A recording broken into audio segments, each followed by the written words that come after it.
सदस्य डॉक्टर रागिनी। अधिष्ठाता महोदय, आपने मुझे आज 18वीं विधानसभा में महामहिम राज्यपाल जी के अभिभाषण पे बोलने का अवसर प्रदान किया, इसके लिए मैं आपकी बहुत बहुत आभारी हूँ। महामहिम राज्यपाल जी का अभिभाषण लगभग 1 घंटे तक चला। उस अभिभाषण को मैंने बड़े ही ध्यान से पढ़ा। उस अभिभाषण को पढ़ने के बाद मुझे ऐसा महसूस हुआ कि वह एक सरकारी दस्तावेज था। योजनाएं और परियोजनाएं थी जिन्हें सिर्फ बोला जाता है, जब हम उसे अपने क्षेत्र में, अपने उत्तर प्रदेश में देखते हैं तो जमीनी स्तर पे उसका कोई भी स्तंभ नहीं दिखाई देता है। आज मैं इस सदन के माध्यम से अपने विधानसभा में हो रहे चीजों को आपके नजर के सामने लाना चाहती हूँ। कानून व्यवस्था की अगर बात करें तो मेरे विधानसभा में गोलियां चल रही हैं और अपराधी छुट्टे घूम रहे हैं, उनके ऊपर कोई कार्यवाही नहीं हो रही है। बच्चियां, महिलाएं सब आज डर में समाई हुई है और इस तरीके की सिचुएशंस है कि जिसमें जो रक्षक हैं वही भक्षक बन चुके हैं। आज अगर मैं हेल्थ सेक्टर की बात करती हूँ तो मेरे विधानसभा में सड़कों की ये हालत है कि लंबी लंबी सड़कें जो मेरे विधानसभा से लेकर के दूसरे विधानसभा को जाती हैं, जिस तरीके से रामपुर बरसिटी निगोह मार्ग 22 किलोमीटर, जमालापुर बरसिटी गधवा मार्ग 25 किलोमीटर, अरुआवा दियावा बारीगांव मार्ग 8.5 किलोमीटर, कटवाड़ सहरमा शाहपुर मार्ग 8.5 किलोमीटर, निगोह पूसा मार्ग 6 किलोमीटर। ये सारी बड़ी बड़ी मार्ग हैं जो मेरे विधानसभा को दूसरे विधानसभा से जोड़ती हैं। ये सारी की सारी मार्ग जर्जर हो चुकी है। इस समय ये कंडीशन है कि अगर हम पिछले 1 साल का 1 जनवरी 2021 से अप्रैल 2022 तक का जो मेरे पास डेटा है, उसमें जो रोड ट्रैफिक एक्सीडेंट्स हुए हैं करीब 650 एक्सीडेंट्स मेरे विधानसभा में हुए और इन एक्सीडेंट्स में सर पे चोट लगी है, ब्रेन हेमरेजेस हुए हैं और साथ में फ्रैक्चर्स हुए हैं। तो अब मैं आती हूँ स्वास्थ्य व्यवस्था पे। वहां पे जो कम्युनिटी हेल्थ सेंटर्स हैं उनकी ये हालत है कि वहां पे कोई भी आरटीए को ट्रीटमेंट नहीं मिलती है। जो भी आरटीए के पेशेंट्स होते हैं उन्हें रेफर किया जाता है। यहाँ पे बोला गया, जैसे कि मैंने कहा, योजनाएं और परियोजनाएं बनती हैं।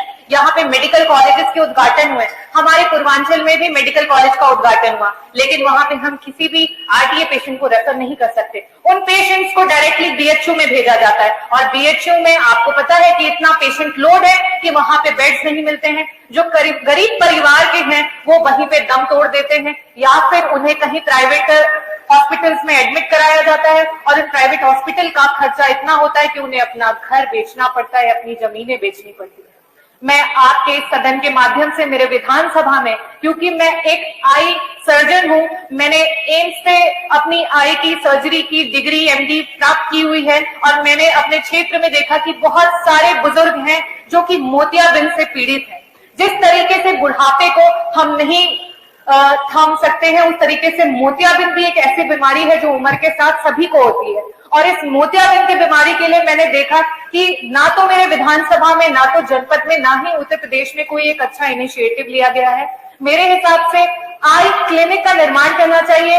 एक टाइम पे हेल्थ स्क्रीनिंग होनी चाहिए, चाहे वो आई रिलेटेड स्क्रीनिंग हो, चाहे इस तरीके की स्क्रीनिंग हो, डायबिटीज, मधुमेह और बीपी, रक्तचाप, ये सारी बीमारियों की समय समय पे स्क्रीनिंग होनी चाहिए। और इन स्क्रीनिंग से हमें पता चलेगा कि शुरुआती दौर में हम बीमारियों को पकड़ पाएंगे और हम अपने लोगों की रक्षा कर पाएंगे और उन्हें उन बीमारियों से बचा पाएंगे। 4.5 करोड़ आपके दस्तावेज में लिखा हुआ है, 4.5 करोड़ लगभग नए विद्युत कनेक्शन दिए गए हैं। मैं उसके बारे में बोलना चाहती हूँ कि मेरे विधानसभा में जो बिजली की व्यवस्था है, जो कंडक्टिंग वायर्स है, वो जर्जर हो चुकी है, उनकी अवस्था बहुत ही खराब है और कनेक्शन तो भले बढ़ा दिए गए हों, लेकिन जो ट्रांसफार्मर की कैपेसिटी है उसको कहीं से भी नहीं बढ़ाया गया है। आए दिन ट्रांसफार्मर वहां के खराब हो जाते हैं, तार में आग लग जाती है जिसकी वजह से घर बार जल जाते हैं, जान मान की हानि हो जाती है। मैं आज इस सदन के माध्यम से ये बोलना चाहती हूँ कि आप वहां के ट्रांसफार्मर की कैपेसिटी को बढ़ाएं। कई ऐसे गांव हैं जहां पे आज तक बिजली नहीं पहुंची है। मैं इस सदन के माध्यम से बोलना चाहती हूँ कि वहां पे मेरे विधानसभा में बिजली पहुंचाने का, खंबे देने का प्लीज काम करें। एजुकेशन के मामले में ये मैं कहना चाहती हूँ कि आज मेरे विधानसभा में, क्योंकि वो एक ग्रामीण इलाका है, वहां पे बच्चे सरकारी स्कूल्स में निर्भर हैं। सरकारी स्कूल्स में सेकेंडरी, जो हमारा CBSE central board of secondary education है, उसको नहीं फॉलो किया जाता। हिंदी मीडियम की पढ़ाई होती है। हम सबको पता है कि जब हम आगे स्तर पर जाते हैं हायर एजुकेशन के लिए, वहां पे इंग्लिश इज द मीडियम जिसमें आगे की पढ़ाई की जाती है। हमारे जो ग्रामीण के बच्चे हैं वो कहीं से कम नहीं है। मैंने अपना एमबीबीएस ऑल इंडिया के थ्रू आरजीकर मेडिकल कॉलेज से किया है। वहां पे एक मेरा बैचमेट था, वो भी एक ग्रामीण इलाके से था, और उसने जब वहां पे एडमिशन लिया तो हमारे जो लेक्चर्स होते थे, क्योंकि वो कॉलेज जो है वो कोलकाता में है, तो या तो वो वहां पे बंगाली में लेक्चर देते थे और या फिर इंग्लिश में, तो उसमें उसे बड़ी कठिनाई होती थी। जब हम मोटी मोटी एमबीबीएस की किताबें लेके बैठते थे तो वो सबसे मोटी डिक्शनरी लेके बैठता था, और वो उन किताबों पे हर इंग्लिश को हिंदी में लिखता जाता था।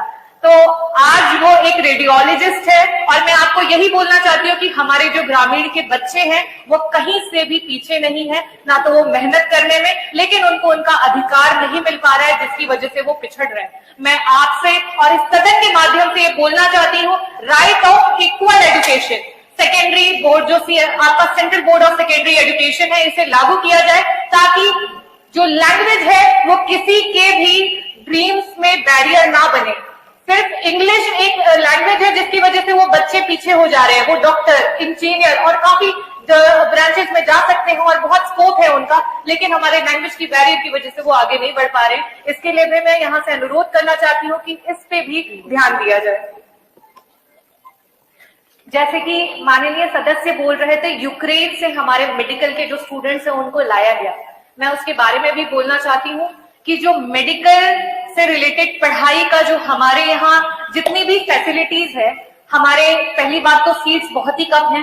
एक मार्क्स पे, एक एमसीक्यू के क्वेश्चन पे एक बच्चा रह जाता है, और कोई एक बच्चा है जो डॉक्टर बन जाता है, और वो जो एक रह जाता है वो अपना अपॉर्चुनिटी को छोड़ देता है, या फिर उसे उस वर्ग का होना पड़ेगा कि यहाँ के जो आपके कॉलेजेस हैं उनकी फीस भरने के लायक आपको होना चाहिए। आपके पास इतने पैसे होने चाहिए कि आप एक साल की 20 लाख, 21 लाख, यहाँ तक कि 25 लाख की फीस आप पर ईयर की जमा करें, तब आप सिर्फ अपना मेडिकल एजुकेशन जो है वो आप यहाँ से प्राप्त कर सकते हैं। इसी वजह से आज हमारे उत्तर प्रदेश से और पूरे इंडिया से मैक्सिमम जो बच्चे हैं जो डॉक्टर बनना चाहते हैं, और कुछ मार्क्स की वजह से जो चूक जाते हैं, वो यहाँ से छोड़ करके यूक्रेन, रशिया और नेपाल और ना जाने चाइना और ना जाने कितने देशों में जाकर के अपनी एजुकेशन को कंप्लीट करते हैं, वापस आके यहाँ पे एमसीआई का एग्जाम दे करके फिर यहाँ पे प्रैक्टिस करते हैं। मैं आप लोगों से सदन के माध्यम से ये भी कहना चाहती हूँ कि अगर हमने मेडिकल कॉलेजेस बढ़ाए हैं, अगर हमने सीट बढ़ाई हैं, तो उन सीट पे बच्चों को हक दे। जरूरी नहीं है आपने जो इतनी बड़ी बड़ी फीस के अमाउंट रखी है उस पे उन बच्चों को पढ़ा पाना बहुत ही मुश्किल है, और जब डॉक्टर्स नहीं बढ़ेंगे तो हमारा जो प्रदेश है, हमारा जो देश है, वहां की जो हेल्थ की फैसिलिटीज है वो भी बेटर नहीं हो पाएंगी, और उसके वजह से हम लोग अपने लोगों को सही तरीके से चिकित्सा प्रोवाइड नहीं कर पाएंगे। कंक्लूड करिए। लास्ट में मैं बोलना चाहूंगी स्किल्ड और नॉन स्किल्ड लेबर्स के बारे में।